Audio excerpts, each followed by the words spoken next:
नमस्कार, माइंडफिट चैनल में आपका स्वागत है। आज गीता सार के तहत हम भगवत गीता के एक श्लोक की व्याख्या करेंगे। भगवत गीता के अध्याय 11 में श्लोक 53 में भगवान कृष्ण कहते हैं, नाहम वेदन तपसा न दाने न चेजया शक्य एवं विधो द्रष्टुम दृष्टवानसी माँ यथा। न वेदों के अभ्यास से, न तपस्या से, न दान से और न ही कर्म कांडों से मैं इन 4 रूपों में देख सकता हूँ कि कैसे आपने मुझे देखा है। इन 4 में से पहला रूप है भक्ति योग का। यह भक्ति का ऐसा मार्ग है जिसमें परमात्मा के प्रति प्यार और समर्पण भावनात्मक ऊर्जा से संचालित होता है। जब दिल में परमात्मा के प्रति प्यार हो तब जीवन से तनाव और प्रतिस्पर्धा गायब हो जाते हैं। दिल भक्ति योग का एक केंद्रीय पहलू है जो भक्ति को देवीय मार्ग के रूप में निर्धारित करता है। भक्ति को कई तरह से व्यक्त किया जा सकता है। श्रीमद् भागवत में नवविधा यानी भक्ति के 9 रूपों की व्याख्या की गई है। इनके अभ्यास से व्यक्ति भगवान के करीब आ जाता है। भक्त अपने स्वभाव के अनुसार इस सूची से भक्ति का एक रूप चुन सकते हैं। ये 9 रूप हैं। पहला, श्रवणम। इसमें सिर्फ भगवान का नाम और महिमा के बारे में सुनना शामिल है। दूसरा, कीर्तनम। इसमें भगवान की महानता के बारे में ज्ञान देते हुए कीर्तन करते हैं। इस परंपरा में संत नामदेव और संत तुकाराम ने अभंग गाया। तीसरा, स्मरणम। इसमें सिर्फ भगवान के नाम का जाप बार बार किया जाता है। चौथा, पाद सेवनम।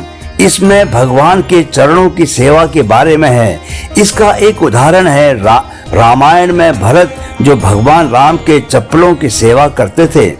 पांचवा, अर्चनम। कर्मकांडी परंपराओं के साथ भगवान की पूजा करना। छठा, वंदनम। इसमें भगवान के प्रति श्रद्धा शामिल है। कई लोग इसमें अपने आप को भगवान में पूर्ण रूप से समर्पित कर देते हैं। सातवां, दास्यम। इसमें भगवान की सेवा करने के बारे में है, जैसे हनुमान भगवान राम के सेवक थे। आठवां, साख्यम। इसमें भगवान को अपना दोस्त मानने के बारे में है। महाभारत में हमने सुदामा और भगवान कृष्ण के बीच की दोस्ती देखी है। नवा, आत्मनिवेदनम। स्वयं को भुलाकर भगवान के साथ एक होकर भगवान में पूरी तरह से समर्पित हो जाना। भक्ति के इस आखिरी रूप में भक्त भगवान की कृपा प्राप्त कर सकता है और भगवान को देख भी सकता है। ऐसी कृपा सिर्फ भगवान की भक्ति के जवाब में ही प्राप्त हो सकती है।